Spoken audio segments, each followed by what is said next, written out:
preservatif pengawet ya Pak ya. Iya, betul, Nah, itu. pengawet. Preservatif Kira-kira pengawet. kenapa?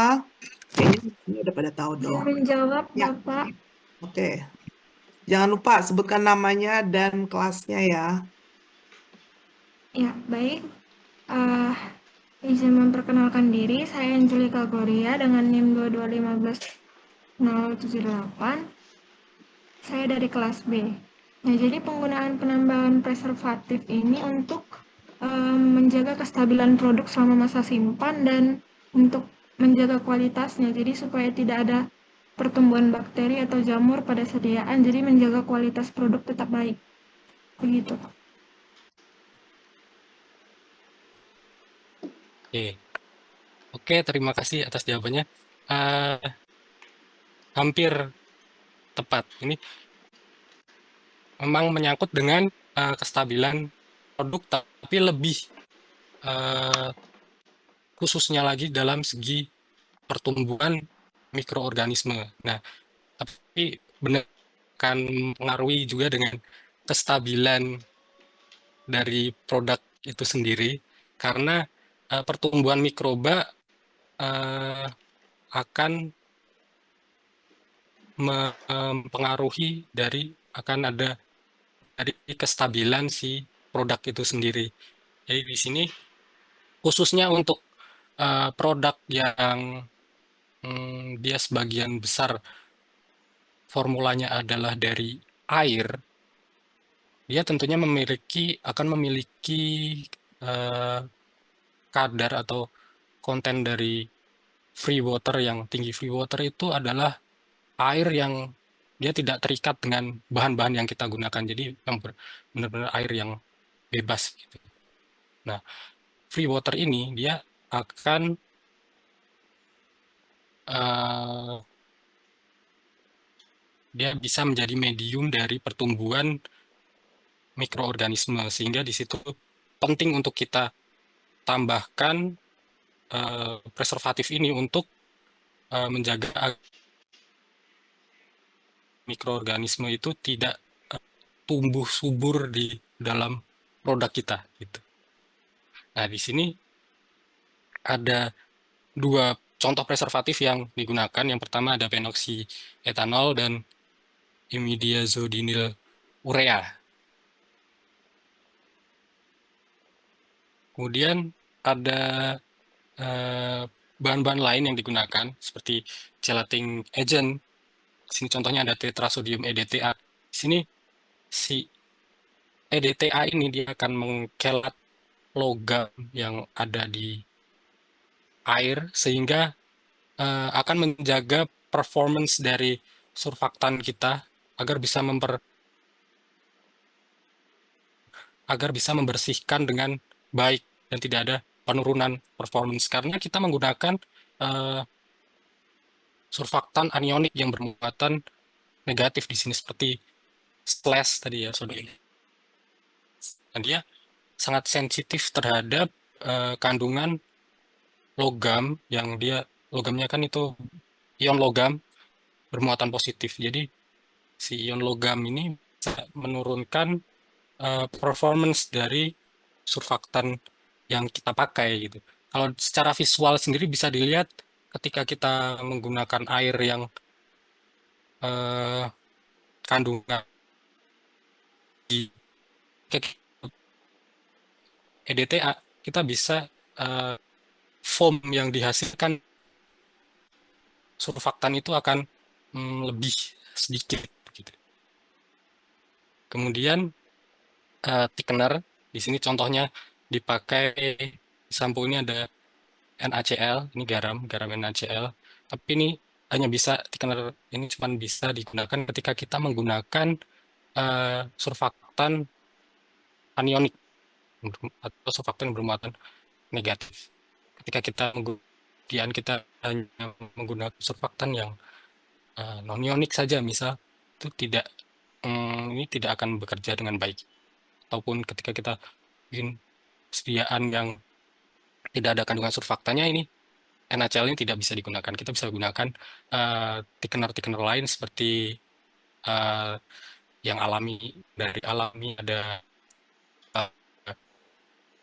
sporonulosa, PMC, kemudian HEC, dan juga yang sintet ada contohnya karbomer atau akrilat scopolymer.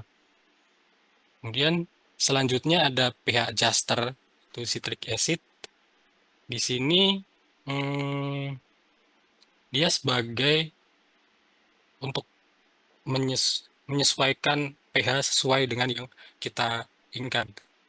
Kemudian ada juga di sini selanjutnya ada fragrance. Ini untuk memberikan sensasi aroma dari atau bau yang sebagai identitas dari produk kita.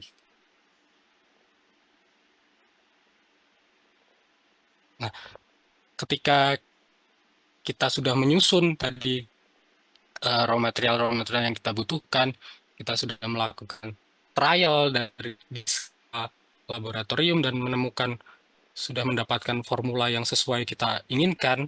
Selanjutnya akan dilakukan panel test. Panel test ini jadi nanti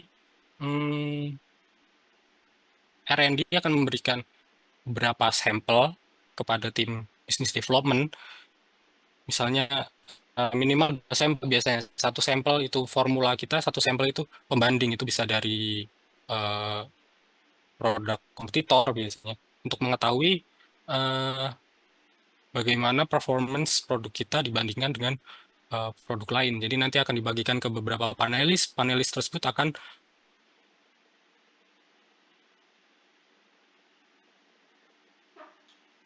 produk kita, sehingga kita nantinya akan mendapatkan feedback apakah produk kita ini sudah digunakan oleh orang-orang udah nyaman atau belum gitu. Apakah produk kita sudah disukai atau belum? Apakah performance-nya sudah sesuai yang kita inginkan? Kemudian sampel-sampel tadi diberikan ke dalam bentuk yang dimasukkan ke dalam wadah yang sama ketika diedarkan, dan juga diberikan identitas yang jelas. Nah, ini untuk alur dari panel. Yang pertama, sampel panel yang sudah diberikan tadi akan didistribusikan oleh tim business development, kemudian akan diberikan kepada para panelis. Kemudian panelis nanti diberikan semacam form untuk menilai beberapa parameter dari produk yang mereka coba. Kemudian mereka akan memberikan feedback lagi ke kita. Kemudian feedback itu nanti ada bisa sudah memenuhi kriteria atau belum memenuhi kriteria. Ketika sudah memenuhi kriteria, kita bisa lanjut ke tahap selanjutnya, itu ability test. Belum memenuhi kriteria, kita melakukan reformulasi lagi, kita lihat poin apa yang masih kurang, kemudian kita melakukan reformulasi kembali dengan menambahkan bahan lain, ataupun bisa juga kita meningkatkan bahan yang sudah kita gunakan, presentasinya dinaikkan gitu. Dan nanti sudah diberikan kepada bid lagi dan dilempar ke panel lagi. Selanjutnya, kalau panel tes tadi sudah oke, hasilnya sesuai dengan yang kita inginkan, selanjutnya akan ada uji stabilitas. Nah, ini uji stabilitas ini merupakan uji yang kita gunakan untuk mengetahui seberapa stabil produk yang kita buat. Ada beberapa jenis stabilitas. Yang pertama long term stability. Ini uji stabilitas yang jangka panjang, dia real time. Biasanya mengikuti berapa masa edar produk kita. Ketika misalnya kita masa edarnya 3 tahun, dia kita pantau secara 3 tahun itu pada suhu ruang atau suhu penyimpanan produk tersebut. Kemudian ada uji stabilitas dipercepat atau accelerated stability. Di sini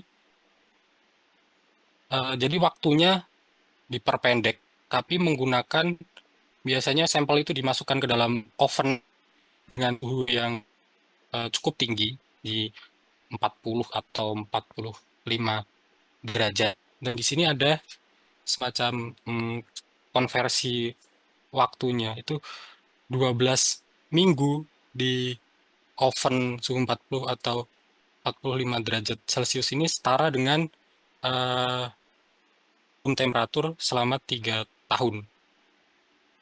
Gitu. Jadi konsepnya adalah ketika makin suhu tinggi itu aging dari atau penuaan dari produk itu akan semakin cepat sehingga kita bisa kestabilan produk ini lebih cepat. Jadi untuk konversi waktunya itu ada sesuai ISO TR 181 tahun 2018. Itu nanti ada perbandingannya ketika sekian minggu itu setara dengan berapa tahun.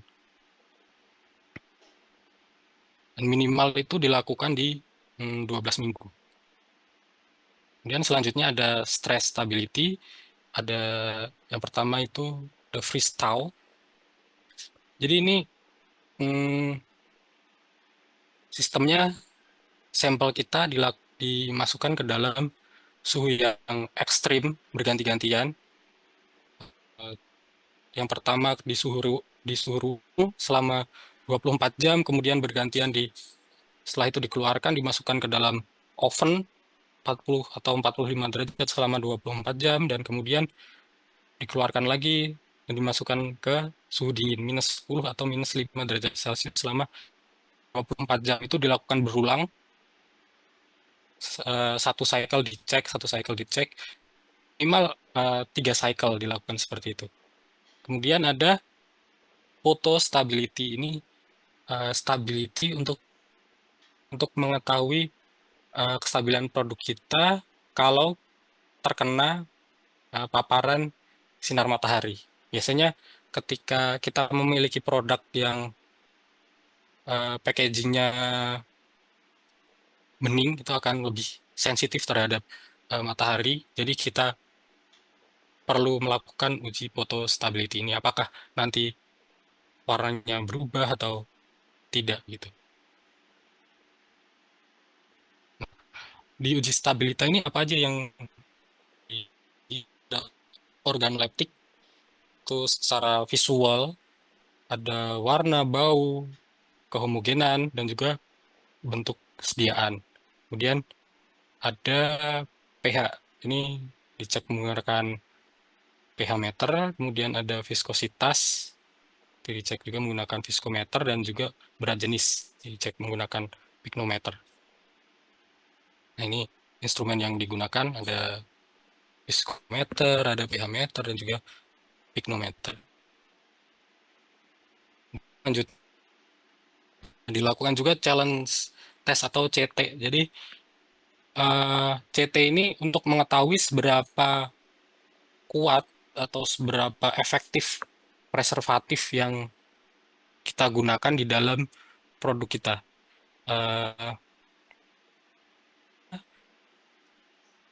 Produk kita nanti akan dimasukkan beberapa mikroorganisme dalam kuantiti tertentu ke dalam produk kita dan diinkubasi selama beberapa waktu yang sudah ditentukan. Kemudian nanti di waktu ditentu itu akan lakukan pengecekan mikrobiologi lagi, apakah si bakteri atau mikroorganisme yang kita masukkan di awal tadi sudah makin banyak atau malah justru habis begitu. Nah, ini ada beberapa contoh mikroorganisme yang digunakan di dalam challenge test. Untuk mewakili gram positif itu ada Staphylococcus aureus, gram negatif Pseudomonas aeruginosa, Brasiliti, dan Candida. Ini biasanya kalau di perusahaan kami dicek oleh QC gitu. Jadi PT Gondowangi memiliki lab mikrobiologi di pabrik sehingga challenge ini bisa kita lakukan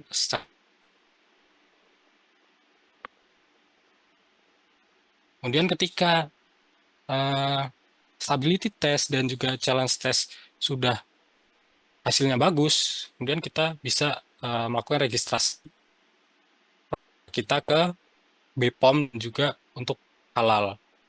Nah, untuk BPOM ini dilakukan oleh bagian regulatori yang tadi seperti yang sudah dijelaskan. Dan juga untuk ini nanti formula registrasi tim regulatori dan juga data pendukung. Jadi formula yang digunakan itu sudah breakdown dari bahan-bahan yang kita gunakan.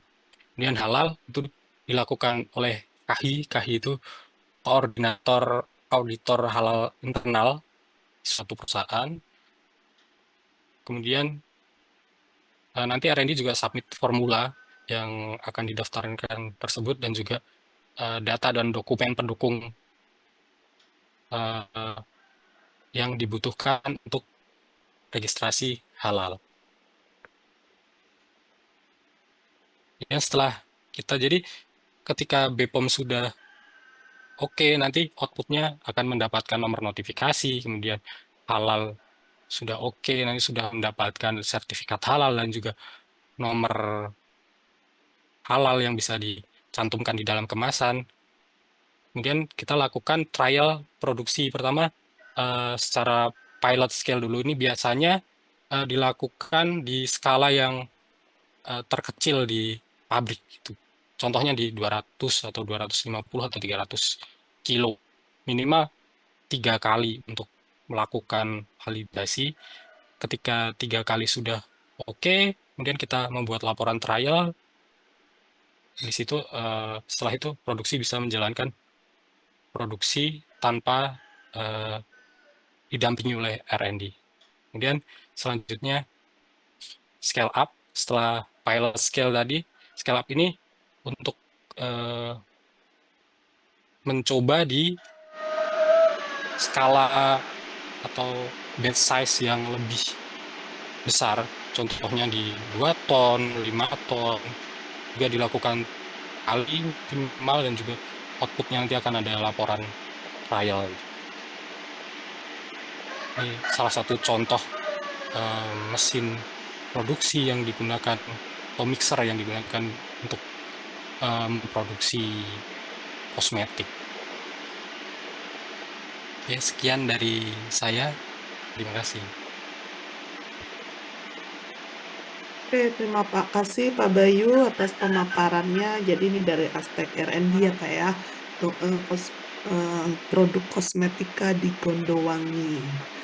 Jadi ya demikian para mahasiswa. Jadi beberapa mungkin seperti yang udah beberapa kalian pelajari ya, sediaannya tadi ambil case dari produk Gondowangi. Jadi yang benar-benar yang mereka kerjakan.